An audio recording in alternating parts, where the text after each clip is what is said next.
directions on our way out here. But now we are separated a little further away from where those flashing lights and those law enforcement vehicles were in the media staging area. But again, on campus there, law enforcement from many outlets there.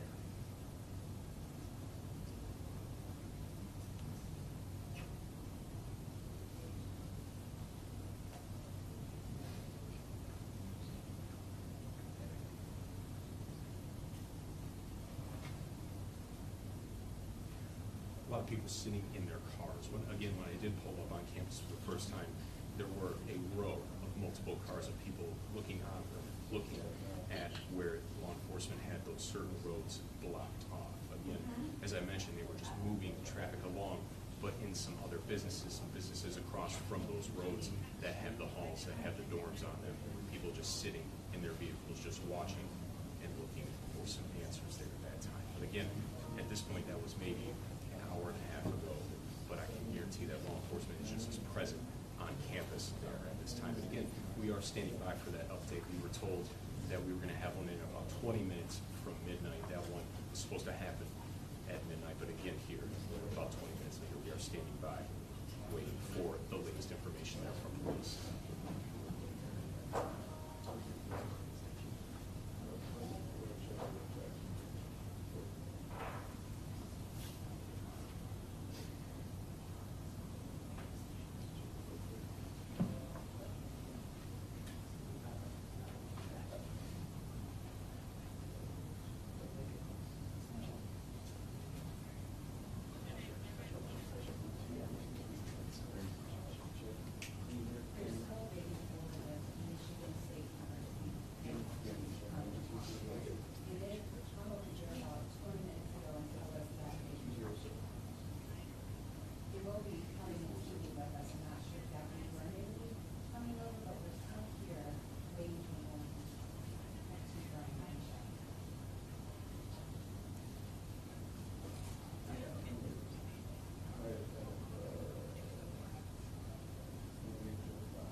Yes.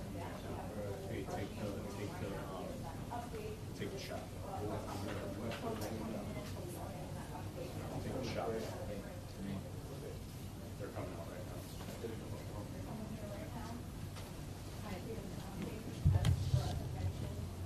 Yes.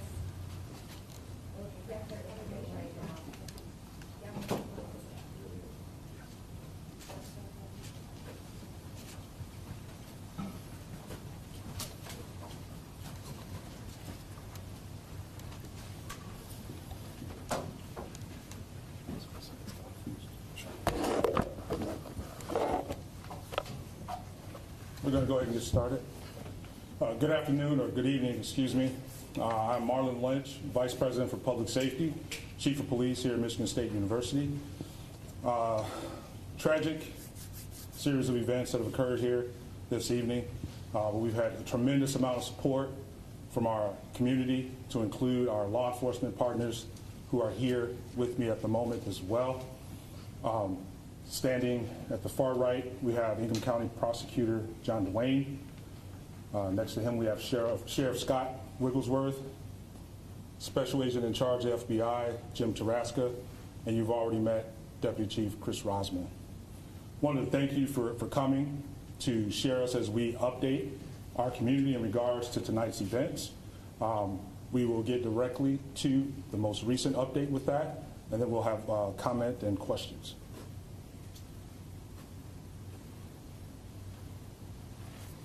Thank you, Chief. Again, Chris Rosman, Deputy Chief with Michigan State University Police and Public Safety.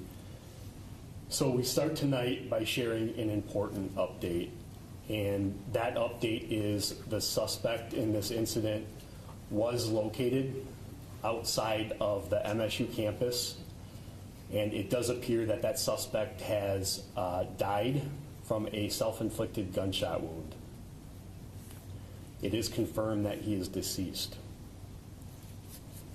This truly has been a nightmare that we are living tonight, but we have remained laser focused on the safety of our campus, our students, and the surrounding community.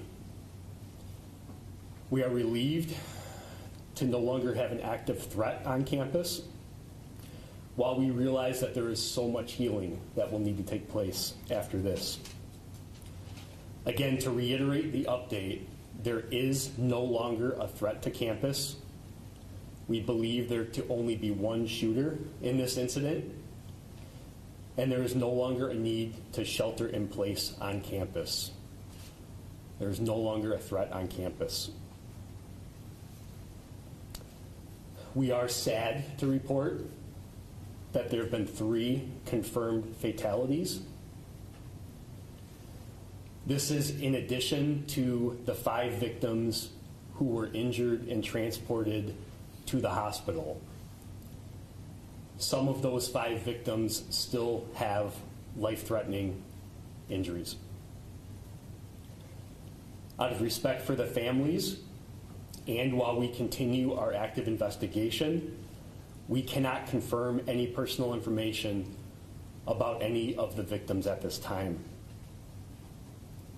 Again, we want to reiterate to everybody that we know there is a lot of information that's being shared on social media and being said on the scanner. Please continue to get your information from us. We are committed to sharing timely and transparent information. Our hearts are with those who have been affected by this senseless act of violence. Giving an update like this is never easy. As a father, I can only imagine how parents are feeling right now. This will be the beginning of a long healing process for everyone who has been affected. That is the initial information that we're able to share at this point. I'll conclude by saying, again, that this is still a fluid situation. There are several different crime scenes that we are processing with our state and federal partners. And there's a lot of work that still needs to be done. At this time, I'm going to turn it over to Special Agent in Charge James Tarasca from the FBI.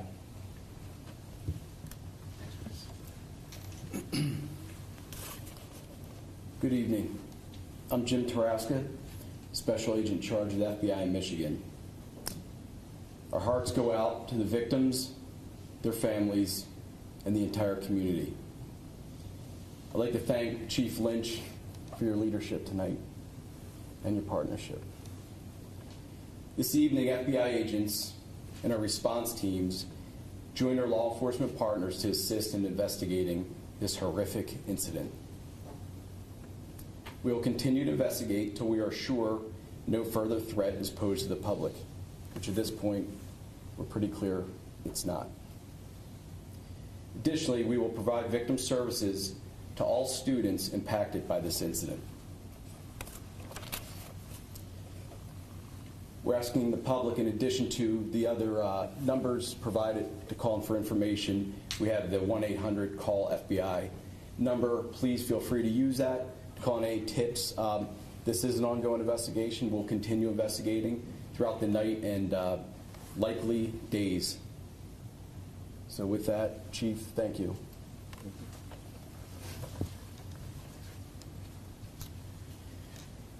In addition to the FBI tip line, we have countless investigators from not only the MSU, Police and Public Safety, but our local, county, state, and federal partners assisting us with this investigation, and there still is a lot to do.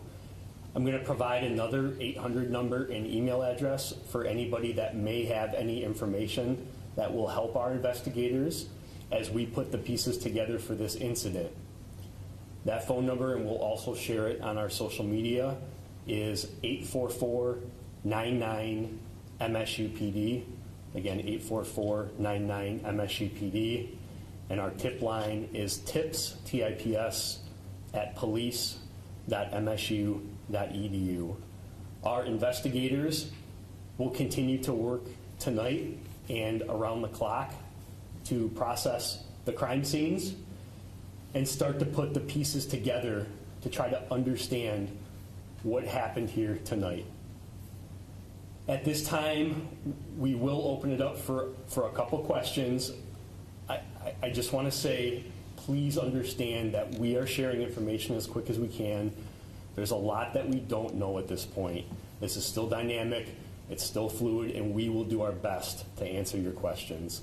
I'll start right here in the front. Is the suspect a faculty member, a student? What can you tell us about him? So we are unsure of any affiliation that the suspect had to the university. Our investigators and officers are still working to determine his identity.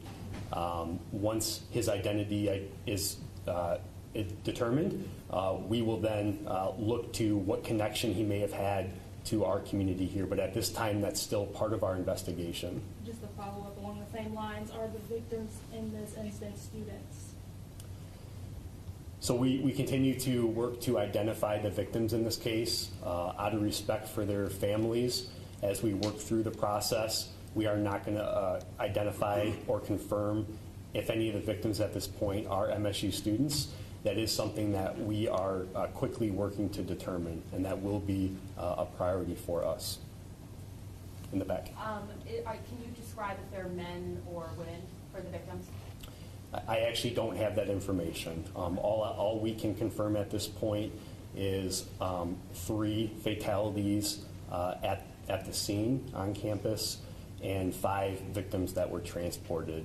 That is all the information that we have. However, we will work to determine the specific identity of those victims and their affiliation to campus, if any. Over here. Were the shootings limited to the Union and Berkey? And then also, there were reports that the suspect was found with a backpack with magazines and another gun. Are you able to say if that's the case? So the first question was the location of the shootings. We can confirm that the first shooting occurred at Berkey Hall, and the second subsequent shooting occurred at the MSU Union, which is adjacent to Berkey Hall. Victims were located at both of those locations. There were no other scenes, or a shooting did not take place at any other location. There were erroneous reports that there were additional shooting scenes, and that is not true. The question about what the suspect had in his possession when he was contacted, I cannot confirm that right now. We did release some pictures of the suspect. I cannot confirm if he was possessing a bag at that time. Go over here. Do we know what type of gun was used?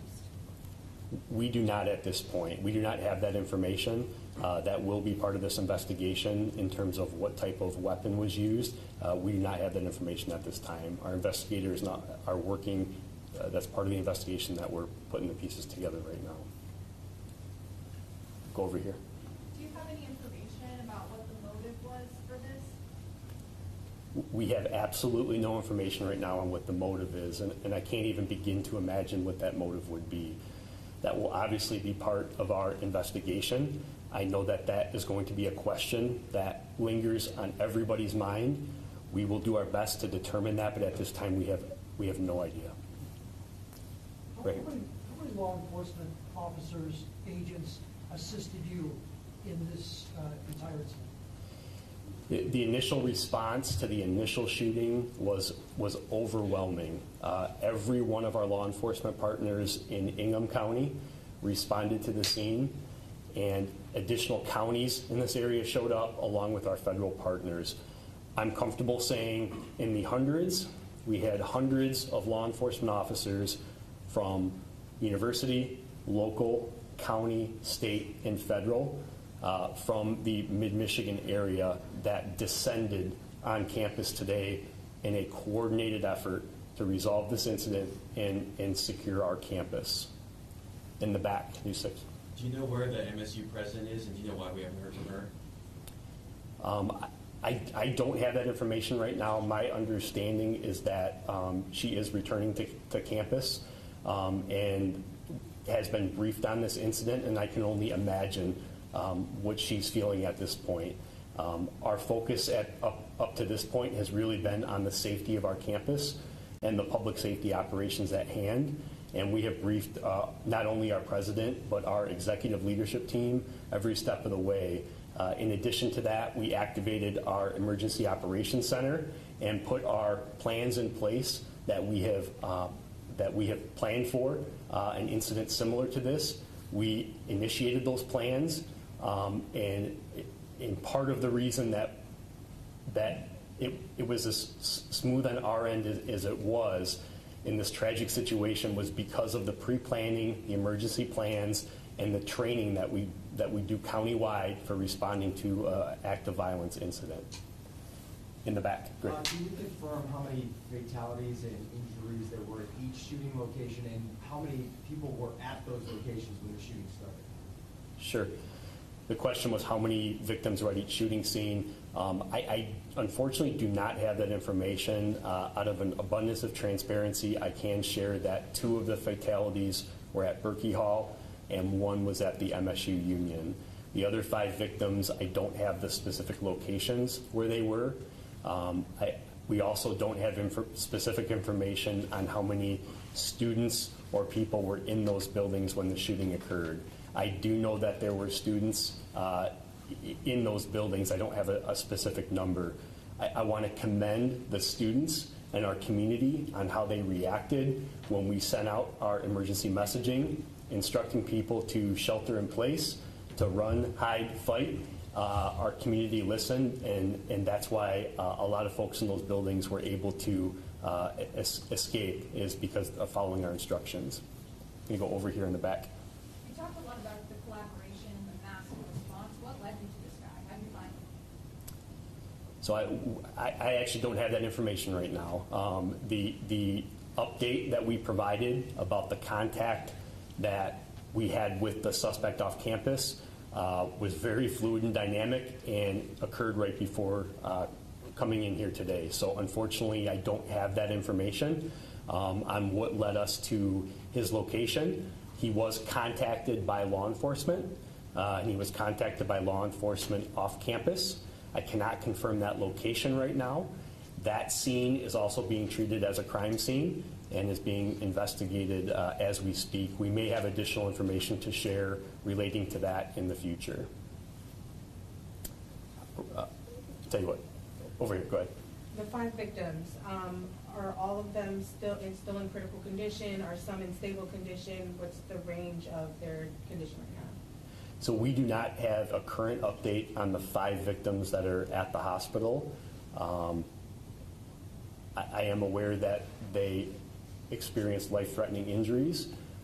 We hope to have an update from the hospital, and I think at future briefings we will have a representative from the hospital here that may be able to share additional information as well. Sir. Yeah, thank you. The shooting victims in Berkey, were they all in one location, such as a particular classroom? So I don't have that information right now. That will be part of our investigation in terms of where the victims were located within the building. We don't have that information available to us right now. Right here. Are there plans to close campus beyond the 48 hours? So at this point, we are declaring that campus will be closed for 48 hours. That is the current status right now. That is subject to change as we evaluate our response to this incident, keeping the victims and the students of our community who have been impacted by this tragedy at the forefront. If we need to extend that we will, and the appropriate conversations are occurring to make those determinations right now. Sir? Can you confirm that the suspect in the photos is the same person that was found dead? I can confirm that the photograph that we pushed out immediately as part of our transparent information sharing is the same suspect that was found deceased, yes. Sir?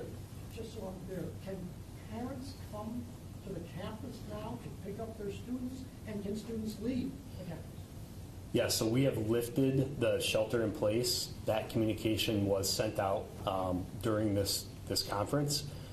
Students are free to leave and go about their business. If they would like to be picked up, they may do that. We encourage any student that experienced any part of this incident that may be a witness to contact us. We have already been in touch with several of them, but if there are any students that witnessed any of the tragedy that occurred tonight, we would refer them to our tip line and email. We would like to have an investigator speak with them to understand what their experience was during this tragic incident. In the back. To your knowledge, was there anybody that confronted the shooter either at Berkey or the Student Union building? We do not have any information on whether anybody confronted the shooter at either one of those buildings, one way or the other. Part of the investigation, we will look at the sequence of events and what occurred at each building, and that's why we encourage any students or witnesses to come forward to help us piece the sequence of events together. Go ahead. Were any campus threats reported in the last few days or on social media? And then how did police find the suspect? Did he shoot himself prior to police interaction?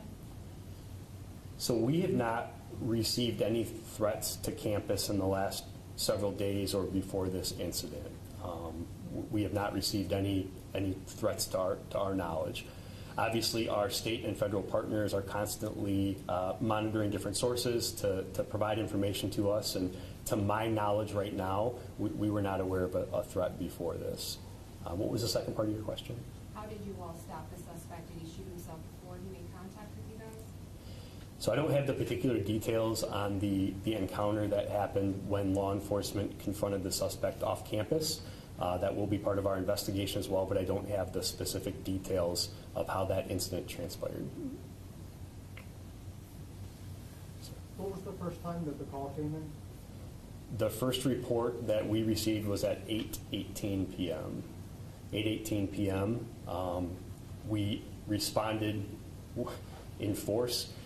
We had officers on scene, not only from MSU Police and Public Safety, but East Lansing Police Department, the Michigan State Police, the Ingham County Sheriff's Office, Meridian Township Police Department, initially responded to that scene within minutes. We had officers in the building following their active shooter protocol and going towards the threat. While officers were in Berkey Hall, the suspect moved over to the Union, and when the incident took place there, officers quickly redeployed to the Union, and that's when the suspect left out the north door of the Union, which was the point that he was last seen. We'll be taking one more question, and then we'll provide an additional update at 1:30 a.m. So we'll take one more question, and we are going to do another update at 1:30, which is a little less than an hour from now. Go ahead. I know the scene with the shooter is still ongoing. You just found out about it, but do you know, was he in an off-campus apartment, in a car? What was the location on which you found the suspect? So we're not going to share any information right now about that specific location where that occurred. I can assure you that it was off campus. It wasn't directly near campus at all. It was in an off-campus location. Because that scene is still active as well, we're not going to disclose that particular location right now. So again, we really do appreciate everyone. Go ahead. Yeah. I'm going to turn it back over to the Vice President, Chief. I just wanted to end it with this particular comment. We can't describe and appreciate the response that we have from our partners in our community. The number of police officers, emergency medical service, fire departments that showed up literally within minutes to support this effort is completely overwhelming with that. If you were on campus at the time, you saw it with that. They're still there, still clearing buildings. It's a very methodical process. We had the numbers to do it, and it's only because of the relationships that we have here locally and the ability to train and partner constantly, and the communication is always there. It's a situation that when one department receives the call, everybody does with that. We're extremely grateful for our relationships. It would not have been as thorough and as expedient and as efficient that it has been to this point without those partnerships. I just wanted to take a moment to thank our partners with that, as well as our community for being responsive to the messaging that was sent to them this evening. Thank you, and we'll see you at 1:30.